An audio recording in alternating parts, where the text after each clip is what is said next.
ازيكم عاملين ايه؟ ويا رب تكونوا بخير. وزي ما انتم متعودين عندنا في كل سنه ان احنا في مهرجان باك تو سكول بنيجي هايبر وان وبنوريكم الحاجات اللي موجوده وبنوريكم كل حاجه موجوده عندكم.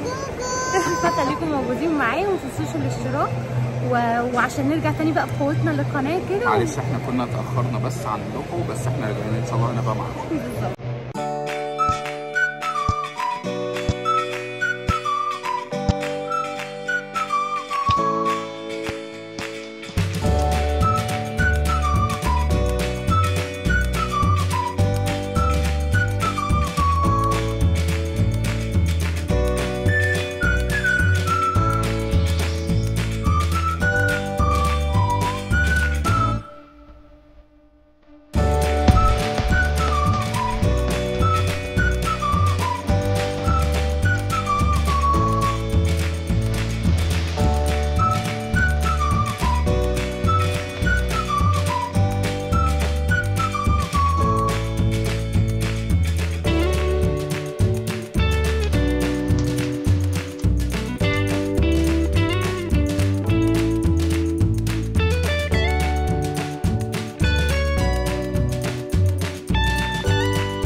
زي ما انتم شايفين معايا اشكال مختلفة من اللي هي الفايلات اللي بتتحط فيها الحاجات بتاعة المدرسة او لو حد بيحتاجها للشغل. احجام مختلفة، حجم كبير وحجم صغنن وحجم وسط. في كمان الحاجات اللي بتتسند عليها الكراسة او الورق عشان الطفل لو قاعد او الكبير قاعد مش قاعد على مكتب او قاعد على حاجة هو دي تعتبر بيسند عليها. برضو في اشكال حلوة قوي للنوت بوكس زي ما انتم شايفين، الالوان بتاعتهم حلوة قوي وبتتقفل بزي مغناطيس كده. فبصراحة انا حبيت ان انا افرجكم معايا على كل حاجة. ودي برضو الشكل برضو الدسوهات مس على حجم مقلمة نقدر نحط فيها الاقلام بتاعتنا او حاجات عندنا في البيت، بدل ما الحاجات بتتوه مننا ممكن اقلام او حاجة زي كده. فانا حبيت ان انا اقول لكم على افكار ان انتم ممكن تحطوا فيها، تجيبوا الفايلات الصغننه اللي هو في حجم المقلمه دي، وان انتم تحطوا فيها الاقلام اللي ممكن تضيع عندنا او الحاجات الصغيره. ممكن على فكره تحطوا فيها الحلقان بتاعه البيت، اكسسوارز، اي حاجه انتوا عارفين ان هي وارد ان هي تقع مننا او تضيع تتوه في البيت. برضو حبيت برضو افرجكم معايا على اشكال مختلفة من المقالم، في طبعا للولاد والبنات ويعني بصوا بصراحة هي الحاجات اللي موجودة بتخاطب كل الاعمار. وبعد كده حبيت اخدكم كمان جولة سريعة معايا جوه الهايبر. هنا ده كان قسم البلاستيكات، لقيت ان هم منزلين حاجات البلاستيك بتاعها حلوة قوي، وطبعا اللي هو ينفع يدخل الميكرويف وينفع يستحمل درجة الحرارة العالية. فحبيت برضو ان انا اصوره معاكم عشان تشوفوا الجولة كاملة.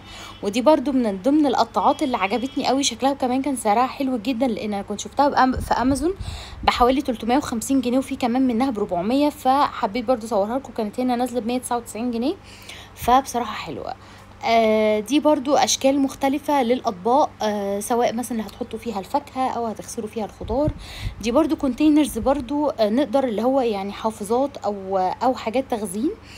كل الاحكام بصراحة موجودة. والجدير بالذكر ان انا لاحظته ان المرة دي ان الهايبر حاطط الحاجات بصراحة هو مرصصها المرة دي يعني حلو، يعني اول مرة الاقيها مترصصة كده كلها جنب بعض، وكمان منزل حاجات بلاستيكات جديدة.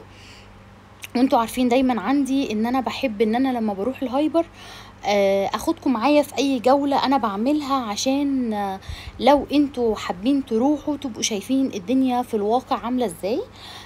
ده برضو طبعا هانيا لازم تجمركنا ولازم تجيب لعبة في الاخر. وبعد كده برضو حبيت ان انا اخدكم، ده القسم عادي بتاعت المشروبات. وطبعا انتوا كذا مرة بتتفرجوا معايا في القناة على الهايبر، وده هايبر 1 العاشر. اكتر حاجة بحب بصراحة اروحها اكتر حتى كمان من بدر، لان بحس ان هايبر 1 العاشر اكبر، وفي نفس الوقت الفرايتيز فيه كتيرة جدا، الحاجات المتنوعة. وبرضو اللي عجبني كمان ان هم بقوا منزلين قسم كبير جدا للاطفال اللي هم صغيرين، فحبيت كمان اجيب للبيبي عندي اللي هو الكرسي اللي بيساعده على القعده، اللي هو كله مبطن بصراحه، ولقيت سعره حلو جدا، هو ب 540 جنيه، لقيت سعره ارخص بصراحه من اللي انا كنت بشوفه على النت، فبرضو جبته له. ودي برضو عشان لزوم المدرسه بقى، والجزم بتاعه المدرسه والحاجات دي. لقينا الشرابات برضو اشكال والوان وكل حاجه، زي ما انا قلت لكم، في حاجات للرضع وفي حاجات للكبار. حبيت ان انا اخدكم معايا في الجوله السريعه دي لجوه الهايبر، وان شاء الله باذن الله يا رب تكون كل حاجه بتعجبكم، وان شاء الله بشوفكم في فيديو جديد، والسلام عليكم ورحمه الله وبركاته.